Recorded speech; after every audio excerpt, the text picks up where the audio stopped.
नमस्कार. मी भाऊ तोरसेकर. तुम्ही बघत आहात प्रतिपक्ष.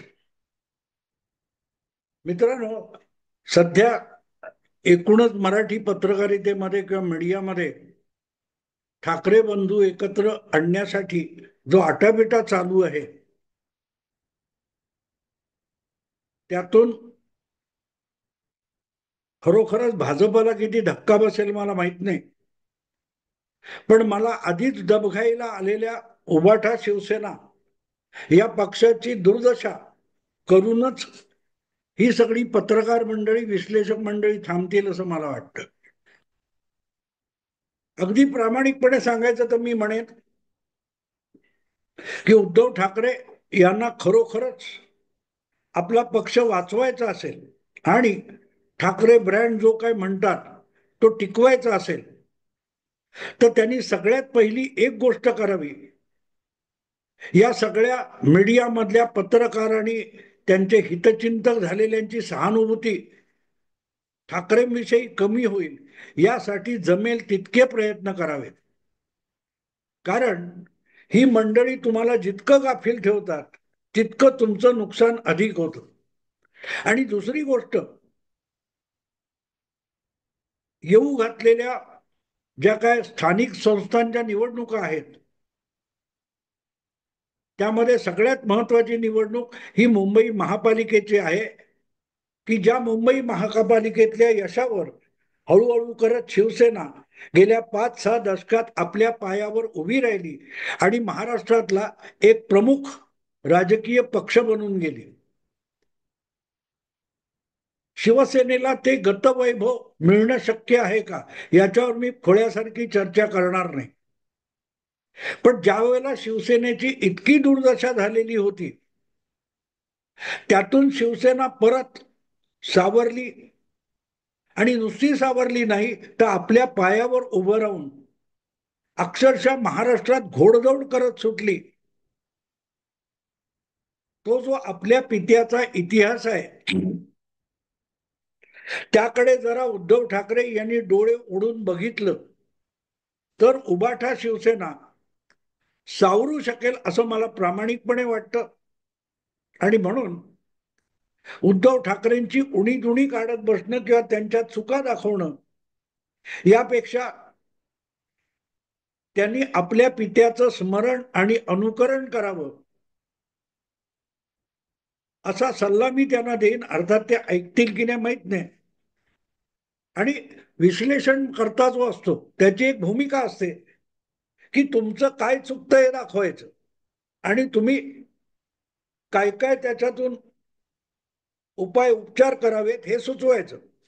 डॉक्टर कुठच्याही रुग्णाला त्याच्या रोगाचं निदान करून औषध सुचवत असतो, पण ते जबरदस्तीने त्याच्या तोंडात खुपसायचं हे काय डॉक्टर करू शकत नाही. असं म्हणतात ना आपल्या मराठीमध्ये, की घोड्याला पाण्याजवळ नेता येतं पण पाणी पाजता येत नाही, ते घोड्याने प्यावं लागतं.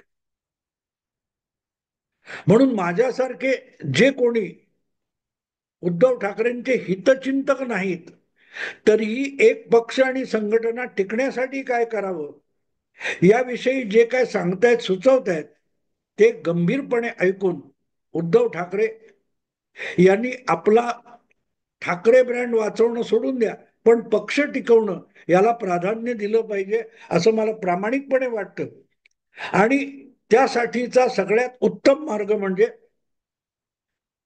उद्धव ठाकरे यांचे जन्मदाते आणि शिवसेनेचे संस्थापक शिवसेना प्रमुख बाळासाहेब ठाकरे यांनी तब्बल 40 वर्षापूर्वी जो एक धाडसी खेळ केला होता, तो जसाच्या तसा उद्धव ठाकरे यांनी केला, तरीही त्यांचा पक्ष सावरायला मदत होईल. आणि एकदा सावरला की मग तुम्हाला घोडदौड करता येते. आणि हे मी शब्द माझे पण नाहीत, लक्षात घ्या. बरोबर 40 वर्षापूर्वी 1985 साली दत्ता सामंत, इंदिरा हत्या, राजीव लाट, जनता पार्टी या सगळ्या वादळातून पडझड झालेल्या शिवसेनेचा पुनर्जन्म जो झाला, तो त्या 10 वर्षाच्या पडझडीनंतर 1985 मध्ये झाला. आणि त्या 1985 साली ज्या महापालिका निवडणुका झाल्या होत्या तेव्हा सगळ्या राज्यातल्या नव्हत्या, फक्त मुंबईच्या झालेल्या होत्या. आणि त्यात लोकसभा आणि विधानसभा अशा दोन्हीकडे सपाटून मार खाल्लेली शिवसेना अक्षरशः सैरभैर झालेली होती, उन्मळून पडली होती म्हटलं तरी हरकत नाही. कारण त्या गिरण गावामध्ये शिवसेनेचा बालेकिल्ला म्हटला जायचा. वरळी, परळ, लालबाग, माझगाव, भायखळा हा जो परिसर आहे जिथून शिवसेना मुळातच उभी राहिली होती, तिथून शिवसेना ही दत्ता सामंतांच्या गिरणी संपामुळे उद्ध्वस्त होऊन गेली होती.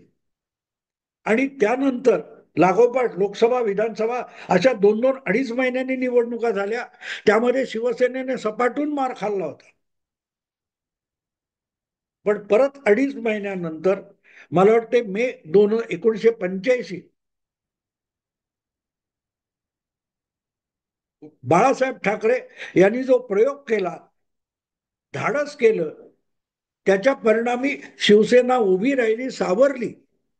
आणि पहिल्यांदा शिवसेनेने संपूर्ण स्वबळावर एक हाती मुंबई महापालिकेची सत्ता मिळवली. आणि दीर्घकाळ मधले 1-2-4 वर्ष सोडली तर सलग 30-35 वर्ष मुंबई महापालिका ही शिवसेनेच्या हाती राहिली. आणि कुठल्याही 8-10 राज्यांपेक्षाही जास्त बजेट असलेली महापालिका म्हणून मुंबई महापालिका म्हणजे अक्षरशः शिवसेनेची तिजोरी आहे असं म्हटलं जायचं. ते त्यामुळे पण 1985 ला महापालिका एक हाती जिंकून सत्ता आणलेल्या शिवसेनेला पुढच्या अवघ्या 5 वर्षात महाराष्ट्र विधानसभेमध्ये अधिकृत विरोधी पक्ष होण्या इतकं पुढे 54 आमदारांपर्यंत मजल मारता आली. घोडदौड त्यानंतर सुरू झाली. तर उद्धव ठाकरे यांनी आत्ता आपली ताकद नसताना घोडदौडीसाठी प्रयत्न करण्यापेक्षा आपण सावरायचं कसं याचा विचार केला पाहिजे. आणि ते सावरायचं कसं याचा मंत्र दुसऱ्या कोणाकडून घेण्याची गरज नाही, आमच्यासारख्या विश्लेषकांकडून घेण्याची गरज नाही. तो मूल मंत्र त्यांच्या जन्मदात्याने वडिलांनी बाळासाहेब ठाकरे यांनी 40 वर्षापूर्वी केलेल्या प्रयोगातून सिद्ध झालेला आहे. स्वबळावर लढायचं.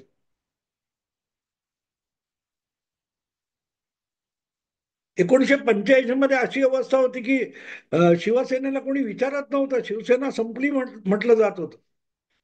जे गेल्या 4-5 वर्षामध्ये राज ठाकरेंविषयी बोललं जातंय तेच तेव्हा बाळासाहेबांविषयी आणि शिवसेनेविषयी बोललं जात होतं, संपलेला पक्ष.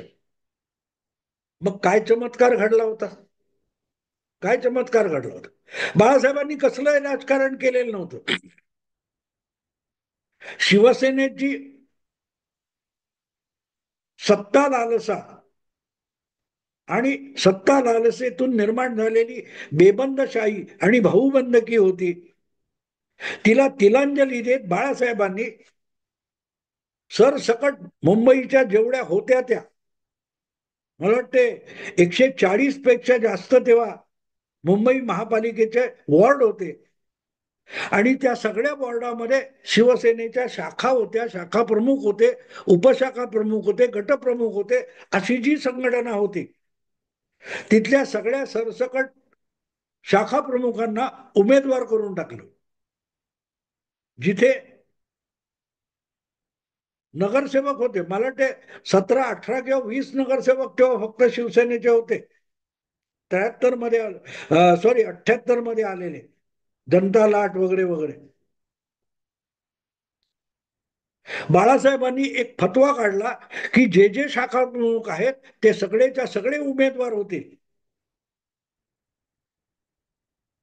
हरण्यासारखं काहीच नव्हतं. आज उद्धव ठाकरे यांच्याकडे देण्यासारखं काही नाही, पण हरण्यासारखं तरी काय आहे? हरण्यासारखं पण काही नाही ना तुमच्याकडे. मग पराभवाला का घाबरताय तुम्ही? 2 ठाकरे एकत्र आले की ब्रँड, तो ब्रँड 1985 मध्ये नव्हता. लक्षात ठेवा, 1985 मध्ये ठाकरे हा ब्रँड नव्हता. किंबहुना शरद पवार हा सुद्धा ब्रँड नव्हता. आजकाल जी भाषा चालते, महाराष्ट्रात दोनच ब्रँड आहे, एक ठाकरे ब्रँड आहे, दुसरा पवार ब्रँड आहे. 1984, 85, 86 हा काळ बघितला तुम्ही, तर पवार हा सुद्धा ब्रँड नव्हता. पवार काँग्रेसच्या बाहेर पडलेले होते आणि आपलं राजकारण टिकवण्यासाठी वेगवेगळ्या वजाबाकी बेरीज वगैरे करत होते. तेव्हा ब्रँड ब्रँड बोलतात. तो ब्रँड कुठून निर्माण होतो याचं सगळं रहस्य तुम्हाला त्या 85 ते 90 या कालखंडात दिसेल. पवार ब्रँड हा त्यानंतर सुरू झाला. परत काँग्रेसमध्ये गेले शरद पवार आणि हळूहळू करत त्यांनी सत्तेच्या आश्रयाने आपल्या राजकारणाचं बूड पक्क केलं, पाळण मुळं रुजवली. त्यानंतर शरद पवार हा ब्रँड झाला. पण आणखीन एक गोष्ट लक्षात घेतली पाहिजे की दत्ता सामंत त्यांचा गिरणी संप, त्याच्या आधी इंदिराजींची हत्या, राजीव गांधीविषयी कमालीची सहानुभूती, या सगळ्या लाटा अंगावर घेत जवळजवळ जमीनदोस्त झालेली शिवसेना ही पहिल्यांदा मुंबई महापालिकेत उभी राहिली, जेव्हा ठाणे ही नगरपालिका होती पण महापालिका नव्हती, कल्याण पण महापालिका नव्हती. नवी मुंबई सोडून द्या, विरार, वसई, काय तो तुमचा मीरा भाईंदर वगैरे सोडून द्या, फक्त मुंबई महापालिका होती. त्यानंतर पुण्याची महापालिका, नाशिक पण नव्हती, नाशिकला नगरपालिका होती. ह्या बहुतांश महापालिका या नंतरच्या काळात तयार झाल्या. पण मुंबई महापालिका ही कुठल्याही छोट्या मोठ्या ईशान्येकडच्या केरळ वगैरे राज्यापेक्षा अधिक बजेट असलेली आणि मुंबईत ज्याचा दबदबा, त्याचा देशाच्या आणि महाराष्ट्राच्या राजकारणात दबदबा हे गणित होतं. आणि हो ओळखूनच बाळासाहेबांनी सगळी ताकद पणाला लावली, सगळे शाखा प्रमुख मैदानात उतरवले. मला त्यावेळेला आठवतं, कमीत कमी 5-6 शाखा प्रमुख असे होते की ते पराभवाला घाबरले होते म्हणून मुंबई सोडून पळाले होते. त्यांच्या जागी उपशाखा प्रमुख वगैरे गटप्रमुख पण उभे केले. पण शिवसेनेने एक हाती महापालिका जिंकली होती, कोणाच्या कुबड्या घेतल्या नव्हत्या. भाजप पण नंतर शिवसेनेकडे आला, इतर कुठलाही पक्ष. आणि त्या निवडणुकीत सुद्धा गिरणी संपाचा इतका दबदबा होता की परळला उभा राहिलेला विठ्ठल चव्हाण हा स्थानिक लोकाधिकार समितीचा कार्यकर्ता, हा भिंती रंगवताना एका गिरणी कामगाराचा मुलगा अशी आपली ओळख करून देत होता. विठ्ठल चव्हाण हा ग्रॅज्युएट, बँकेत नोकरीला असला, स्थानिक लोकाधिकार समितीचा कार्यकर्ता असला, तरी तो आपली गिरणी कामगाराचा मुलगा अशी ओळख करून देत होता. इतकी शिवसेना गारज झालेली होती. पण पोस्टरला पैसे नव्हते. मला आठवतं, सुभाष देसाई अजून हयात आहेत, सुभाष देसाई आणि वसंत तावडे या दोघांनी मिळून सगळ्या उमेदवारांसाठी एकच पोस्टर बनवलं होतं, त्याच्यावर उमेदवाराचं नाव नाही, मराठी माणसा जागा हो. आणि चमत्कार घडला होता. बाळासाहेबांनी मुंबईचा काना कोपरा पिंजून काढला होता आणि मुंबईत भले बहुमत नाही मिळवलं तरीही किरकोळ छोट्या मोठ्या पक्षांच्या मदतीने सत्ता हाती घेता येईल एवढा बलदंड शिवसेना नावाचा पक्ष मुंबई महापालिकेत निवडून आला होता. कारण बाळासाहेबांनी धाडस केलं होतं, सत्ता मिळवण्यासाठी नव्हतं. सत्ता मिळेल याची कुठलीही गॅरंटी नव्हती, कारण त्याच्या आधी 19 वर्ष शिवसेनेला कधीही महापालिकेची एक हाती सत्ता मिळाली नव्हती, आघाडी करून पण मिळालेली नव्हती. सर्वायवल मिळवलं तर सगळं, नाही तर गेलं तर जाऊ दे, असं सर्वस्व बाळासाहेबांनी पणाला लावायची भूमिका घेतली होती. आणि मनोहर जोशी, नवलकर वगैरे मंडळी सुद्धा अस्वस्थ झाली होती, साहेब काय जुगार खेळतायत. पण तो जुगार यशस्वी झाला. ते धाडस यशाचं जिना घेऊन आलं आणि मग शिवसेना जी सरकत सरकत सरकत गेली, ती 5 वर्षानंतर महाराष्ट्र विधानसभेत 54 आमदार निवडून आणणारा पहिला विरोधी पक्ष बनली. पण यासाठी बाळासाहेबांनी स्वतःवर आणि आपल्या शाखा प्रमुख, कार्यकर्ते, उपशाखा प्रमुख, पदाधिकारी यांच्यावर विश्वास ठेवला होता की हे सर्वस्व पणाला लावतील आणि निवडून येतील. त्या बाळासाहेबांचं स्मरण जर उद्धव ठाकरे यांना आज होणार असेल तर मग यातून सर्वायवल होईल, पक्षाचा टिकाव लागेल. शिवसेना मुंबईत टिकली पाहिजे तर महाराष्ट्राच्या राजकारणात ती मुसंडी मारेल. पण बाकी राज्याची सत्ता महत्वाची नाही, मुंबईची सत्ता महत्वाची आहे. मुंबईच्या नसा नसात शिवसेना असली पाहिजे ही भूमिका होती आणि त्यामध्ये बाळासाहेब कमालीचे यशस्वी झाले. मला आठवतं तेव्हा अगदी फरारी असलेला केटी थापा हा भांडूप मधून निवडून आला होता. तो प्रचाराला सुद्धा नव्हता पण तिथला शाखा प्रमुख होता. एक गुरखा नेपाळी हा मुंबईचा नगरसेवक म्हणून निवडून आला आणि तो फरारी होता, पोलिसात वॉन्टेड होता. नंतर 2 महिन्यांनी मनोहर जोशी नवलकर यांनी पोलीस आयुक्तांकडे नेऊन केटी थापाला हजर केला होता, पण तो निवडून आला होता. आणि त्याच भांडूपमध्ये रावी पडवळ नावाचे शिवसेनेचे नगरसेवक होते. ते इतके विरोधी लाट होती की रावी पडवळ 3दा नगरसेवक झालेले शिवसेनेचे, त्यांनी शिवसेना सोडली आणि दत्ता सामंतांच्या कामगार आघाडीत प्रवेश केला होता. त्यांचा पराभव करून थापा निवडून आला होता. पारा कदम नावाचा घाटकोपरचा शिवसेनेचा नगरसेवक शिवसेना संपली समजून काँग्रेसमध्ये गेला होता, तो परत निवडून आला. पण त्याच्याशिवाय शिवसेना सत्तेत जाऊन बसली होती. आणि पारा कदम मला एवढ्यासाठी आठवतो की 1968 पासून शिवसैनिक म्हणजे तो असा भगवा फेटा बांधलेला, तो पहिला नगरसेवक आहे शिवसेनेतला जो फेटा बांधून विधानसभा महापालिकेत गेला होता. त्या सांगण्याचा हेतू असा की उद्धव ठाकरे यांना आज हरण्यासारखं काही नाही, देण्यासारखं सोडून द्या, पण तुमच्याकडे आज हरण्यासारखं काही नाहीये. तेव्हा शांत चित्ताने आपल्या पित्याचं, जन्मदात्याचं स्मरण करा की आपल्या पित्याने काय केलं होतं. शून्यातून पक्ष निर्माण केला, पण वेगवेगळ्या राजकीय लाटा, प्रतिलाटा आणि चक्रवात यांच्यातून विस्कटून गेलेला पक्ष आणि संघटना परत कशी उभी केली पित्याने, तो इतिहास 1985चा आहे. आणि इतकी उन्मत्तता होती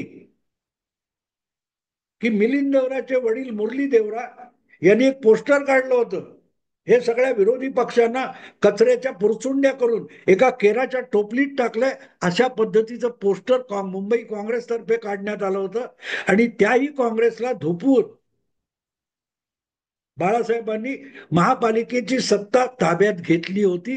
कारण धाडस केलं होतं, धाडस केलं होतं. जितका बाळासाहेबांनी मुंबईच्या मराठी माणसावर आणि शिवसेनेच्या मतदारावर विश्वास ठेवला होता, तितकाच त्यांच्या मनात स्वतःविषयी आत्मविश्वास होता. पराभवाला घाबरून जागा कमी होतील की अधिक होतील या विवंचनेत बाळासाहेब नव्हते. तेव्हा बाकीच्यांचं शहाणपण बाजूला ठेवून उद्धव ठाकरे यांनी जरा आपल्या पित्याचं स्मरण करावं, पित्याच्या पावलावर पाऊल टाकावं की कसं बाळासाहेबांनी चमत्कार घडवला होता, तो चमत्कार का घडला होता.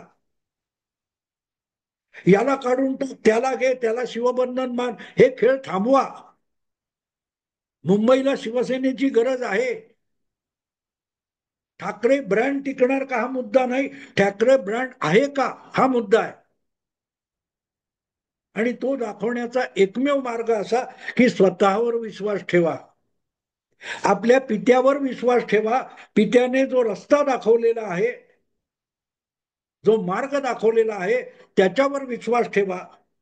सगळी पत्रकार मंडळी, अख्खा मीडिया, मराठी मीडिया हा बाळासाहेबांच्या विरुद्ध होता आणि त्यांच्या नाकावर टिच्चून बाळासाहेब जिंकत होते, कारण पत्रकारांची सहानुभूती बाळासाहेबांकडे नव्हती. उद्धव ठाकरे, तुमचं सगळ्यात मोठं नुकसान कोण करत असेल तर पत्रकारांच्या मनात तुमच्याविषयी कमालीची सहानुभूती आहे आणि तेच तुमच्या पराभवाचं सगळ्यात मोठं कारण आहे. ते तुम्हाला भेदरवतात, घाबरवतात. त्यातून बाहेर पडा.